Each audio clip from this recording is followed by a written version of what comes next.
ബിസ്മില്ലാഹിർ റഹ്മാനിർ റഹീം. Hello, welcome back. എൻ്റെ വിശേഷം എല്ലാവരും ഹാപ്പി അല്ലേ? അപ്പോൾ ഇന്നില്ല ഒരു ഉച്ചക്കേക്ക് കണ്ടൻറ്റായിട്ടെന്ന് പറയാതെ ഇതിലൊന്നും ഇല്ല കേട്ടോ. എൻ്റെ ഉച്ചക്കത്തെ ചെറിയൊരു വിശേഷമാണ് ഞാൻ കാണിക്കുന്നത്.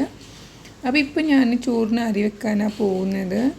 അപ്പോൾ ഞാൻ അതിലേക്കുള്ള വെള്ളം എടുത്തിട്ട് ഞാൻ സ്റ്റൗവിൽ വെച്ച് കൊടുത്തിട്ടുണ്ട്. ഇനിയിപ്പോൾ അരി എടുക്കാം. ഇതിപ്പോൾ കാലത്ത് എല്ലാ ജോലികളും തിരക്ക് കഴിഞ്ഞിട്ട് കുട്ടികൾ സ്കൂളിലേക്കും പോയി കഴിഞ്ഞിട്ട് എടുത്ത വീഡിയോസാണ്. എൻ്റെ എല്ലാ ജോലിയും കഴിഞ്ഞിട്ടുണ്ട്. ഇനിയിപ്പോൾ അരി ഒന്ന് ഇട്ട് കൊടുക്കണം. എന്നിട്ടത് ഹോട്ട് ബോക്സിൽ തിളച്ച് കഴിഞ്ഞിട്ട് ഹോട്ട് ബോക്സിൽ വെച്ച് കൊടുത്താൽ മതി. പിന്നെ കറിയാണെങ്കിൽ എൻ്റെ ഒരു ദിവസം മുന്നത്തെ ചിക്കൻ കറി ഉണ്ടായിരുന്നു. അപ്പോൾ അതിൽ പീസസ് ഒന്നുമില്ല, പീസസ് എല്ലാം കാലിന്. പക്ഷേ എനിക്കതിൽ കറി ഉണ്ട് കേട്ടോ. അപ്പോൾ ഞാൻ ഒരുപാട് കറികളൊന്നും ഉണ്ടാക്കിയിട്ട് കഴിക്കാനൊന്നും പോകുന്നില്ല. പിന്നെ കണ്ടൻറ്റായിട്ട് എന്തെങ്കിലും ഉണ്ടാക്കണമെന്ന് വിചാരിച്ചതാണ്. എന്നാൽ പിന്നെ അത് കാലിയാക്കാൻ വേണ്ടേ.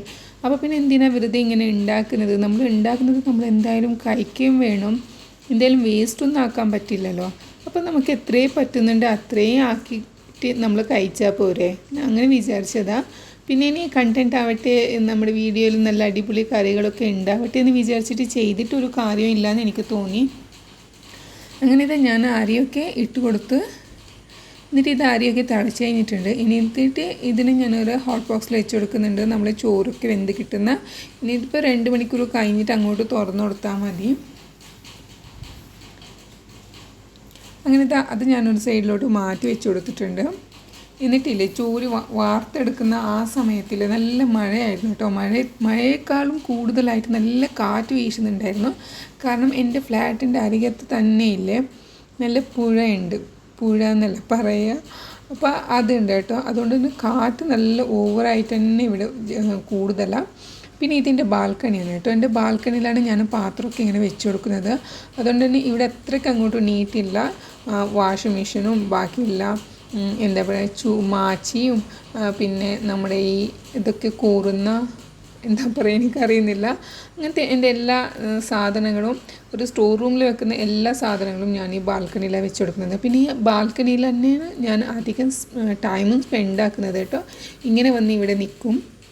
കുട്ടികളൊക്കെ സ്കൂളിൽ പോയപ്പോൾ ഇങ്ങനെ കാറ്റും കൊണ്ടുകൊണ്ടോ അല്ലാന്നുണ്ടെങ്കിൽ എന്തെങ്കിലും സ്നാക്സോ കടിയോ എന്തെങ്കിലും ഉണ്ടെങ്കിൽ അതും കടിച്ചുകൊണ്ട് അവിടെയാണ് ഞാൻ നിൽക്കാറ് ഏകദേശം.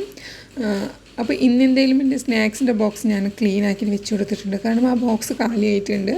ഇനിയിപ്പോൾ പോയി മേടിക്കണം ഇൻഷാ അല്ലാ.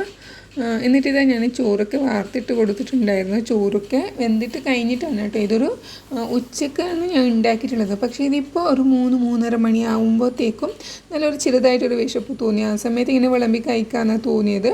അപ്പോൾ നിങ്ങൾക്ക് എൻ്റെ വീഡിയോസ് ഇഷ്ടമാവുകയാണെന്നുണ്ടെങ്കിൽ സബ്സ്ക്രൈബ് ആക്കാം, ലൈക്ക് ആക്കാം. പിന്നെ അധികം വിശേഷമൊന്നുമില്ല. ഉള്ള കറി കൊണ്ട് തന്നെ അന്നത്തെ നാളെ അഡ്ജസ്റ്റ് ആക്കാം. എന്നെപ്പോലെ ആരെങ്കിലും ഉണ്ടെങ്കിൽ ഒന്ന് കമൻറ്റ് ആക്കാം. നമുക്കൊന്ന് ഗപ്ഷിപ്പൊക്കെ ആക്കി സംസാരിക്കാം. Thank you. Take care.